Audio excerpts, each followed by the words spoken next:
नमस्कार प्रेक्षको, C news Pune वृत्तदर्शनमध्ये आपलं स्वागत. वनराई ही डॉक्टर मोहन धारिया यांनी स्थापित केलेली एक अतिशय सुंदर अशी संस्था आणि जी शाश्वत मूल्यांवरती म्हणजेच वनांचं रक्षण करण्याकरता कटिबद्ध आहे. देवराई ही प्रत्येक गावात असते आणि ती देवराई म्हणजे एक लोकनीती आहे. जंगलाविषयी आपले आदर, भावना आणि आपलं प्रेम व्यक्त करण्याची ती जागा असते आणि तिला आपण कधीही कापत नाही, तोडत नाही, त्याचं संवर्धनच करतो. वनराईच्या विशेषांकाचं प्रकाशन या देवराईवरती आहे आणि त्याचं प्रकाशनांक डॉक्टर माधव गाडगीळ यांनी केलं. डॉक्टर मिलिंद वाटवे यावेळेला उपस्थित होते. अमित वाडेकर आणि वनराईचे विश्वस्त सागर धारिया जे मोहन धारियांचे नातू आहेत आणि ते मोहन धारियांसारखंच काम त्यामध्ये करतायत. तेव्हा आपण जाऊयात वनराईच्या देवराई या विशेषांकाच्या प्रकाशनाला. म्हणायला हरकत नाही बरं का. म्हणजे जरी मी ही संस्था घरामध्ये सुरू झाली आमच्या आणि टेबलावरती उड्या मारण्यापर्यंत माझा रोल होता, पण वनराई प्रकाशन हा विषय जर आपण बघितला तर त्याच्यात मला हे इतकं महत्त्वाचं काम आहे. हे स्ट्राईक कधी झालंय मी तुम्हाला एक तो फक्त किस्सा डेफिनेटली सांगू इच्छितो. ते वाडेकरांना मी सांगितला होता. आम्ही वनराईच्या कामामुळे बऱ्याच छोट्या छोट्या खेड्यापाड्यात जायची संधी मिळत असते. त्याच्यातून तुम्हाला काही चांगलं होणार नाही. त्यांना वाटलं काय हे काय सांगतायत आणि अर्थात ते घुसल्याबरोबर त्या देवराईमध्ये कधीच कोणी त्यांना पीडा करत नाही म्हणून त्या अज्ञा भाषा निश्चिंत होत्या.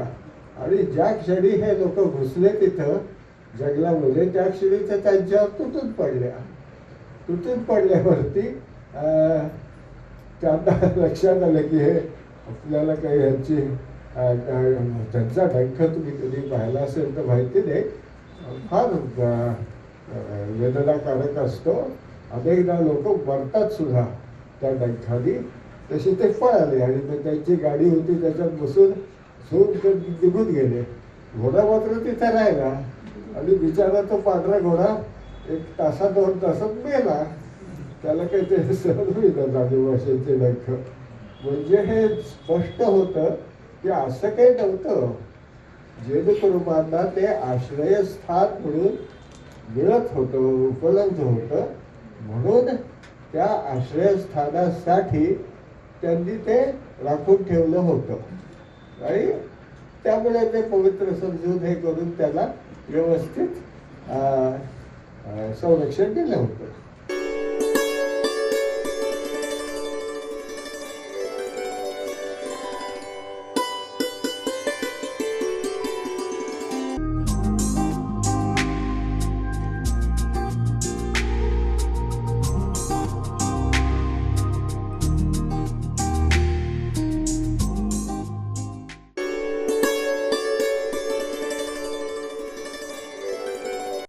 पुण्यामध्ये कोयता गँगची दहशत आता सराफांपर्यंत पोचली आहे. कोथरूड भागात अशा प्रकारे हल्ले झाले, त्याचा निषेधही पुणे सराफ असोसिएशनने केला आणि त्या बाबतीतील उपाययोजना आणि शासनाकडेही काही मागण्या केल्या. त्याविषयी संस्थेच्या सदस्यांनी दिलेली ही माहिती. मी माधवराव दहिवाळ, सराफ असोसिएशनचा सेक्रेटरी आहे.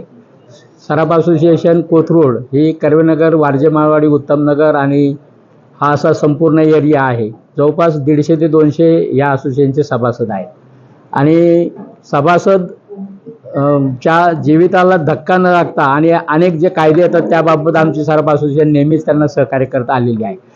आता जो आम्ही 33 वर्षामध्ये ह्या असोसिएशनमध्ये पहिल्यांदाच असा प्रसंग घडला. अगोदर चोऱ्या, दरोडे हे ते सगळं व्हायचं, पण कोयता गँगनी सराफावर हल्ला करणं हे आमच्या 33 वर्षामध्ये पहिल्यांदाच घडलेलं आहे. आमचे शिवण्यातलं एक सराफ आहे की विजयलक्ष्मी ज्वेलर्स, त्याचा जो प्रोप्रायटर आहे विवेक विठ्ठल मिसाळ आणि एक श्री मोर्या ज्वेलर्स उत्तमनगरला दुकान आहे ते संदेश नागरे म्हणून आहेत. तर संदेश नागरे जे उत्तमनगरला मोर्या ज्वेलर्स आहे ह्यांच्याकडे परवा दिवशी रात्री 8 वाजता ते दुकानात बसलेले असताना 5 ते 6 मुलं तलवारी आणि कोयते घेऊन त्यांच्यावर दुकानावर जाऊन हल्ला केलेला आहे. आणि त्या हल्ला इतका म्हणजे जीवघेणा होता की त्यांनी तो वाचवण्याचा बराचसा प्रयत्न केलेला आहे. त्यामुळे त्यांच्या या पोटावर एक वार झालेला आहे आणि एक हातावर वार झालेला आहे. ते जरा थोडे सतर्क असल्यामुळे थोडक्यात बचवलेले आहेत आणि त्यांनी स्वतःला वाचवण्यासाठी त्यांच्या शेजारी एक रॉड होता ठेवलेला नेहमीप्रमाणे. त्यांनी त्या रॉड घेऊन त्यांच्यावर हल्ला केला.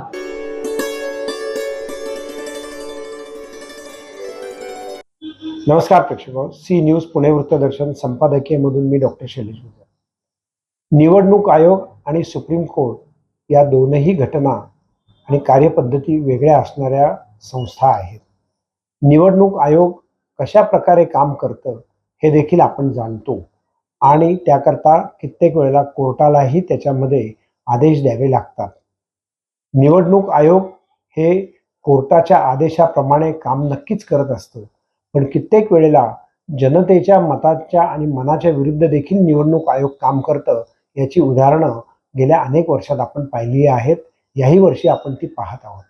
तेव्हा आता कोर्टानं आदेश दिलाय, त्यामुळे जानेवारी महिन्यापर्यंत देशातल्या या निवडणुका होतील आणि त्याचे निकालही लागतील. पाहत रहा सी न्यूज पुणे वृत्तदर्शन.